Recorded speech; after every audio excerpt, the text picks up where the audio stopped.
Ayan, magtututorial ako guys paano gumawa ng carrots. Ayan, para sa ating nutrition month. Maliliit lang tong ginagawa ko kasi sakto lang ito para sa ating headbands. At tuturuan ko din kayo paano mag-assemble. Paano natin siya i-assemble para hindi siya tumba sa taas ng headband. So, simulan na natin guys. Kuha tayo ng isang fussy wire na green. Any green, pwede nyong gamitin. Walang problema. Kahit anong green yan guys, pwede. So, lagyan nyo lang dito ng konti. Sundan nyo lang tong ginagawa ko.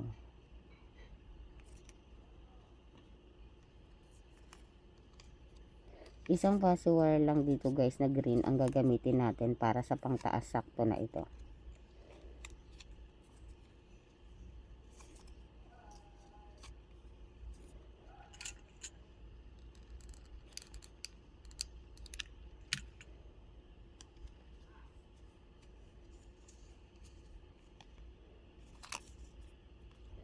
Kumuha na tayo ng orange. Any orange, yellow orange, basta kakulay ng carrots, pwede.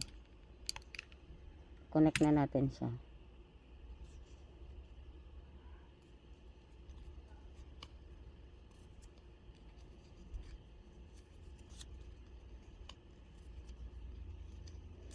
Yung karton ko guys, sakto lang. Medyo malambot nga siya, pero okay lang. Basta nakakaramdam ako ng tigas, okay na yan. Hindi naman kailangan na sobrang tigas.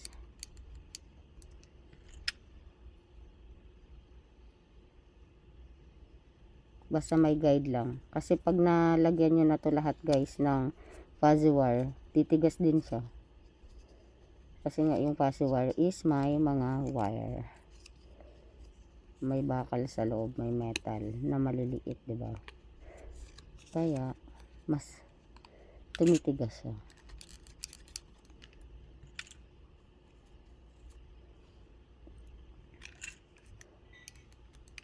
Ilang fuzzy wire na tayo guys. Pangatlo na ito. Diba? So, ang tatlong fuzzy wire, may sobra pa naman. Tatlong orange. Ayan, sakto lang siya yung tatlong orange. Alam nyo guys, ang ano dito is kaya ko siya nilalagyan lahat, 'di ba? Buo, ganyan. Kasi pag nakalagay na sa headband, dati kasi front lang ang nilalagyan ko para mas makatipid.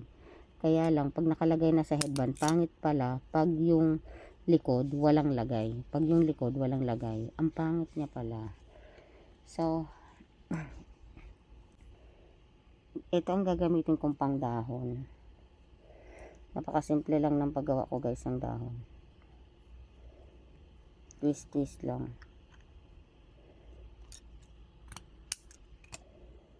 Hanapin nyo yung malinis na part. Yan yung gawin yung front.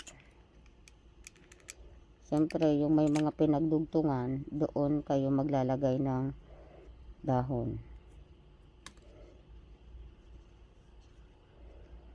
Okay. Doon kayo maglalagay ng dahon sa may mga pinagdugtungan.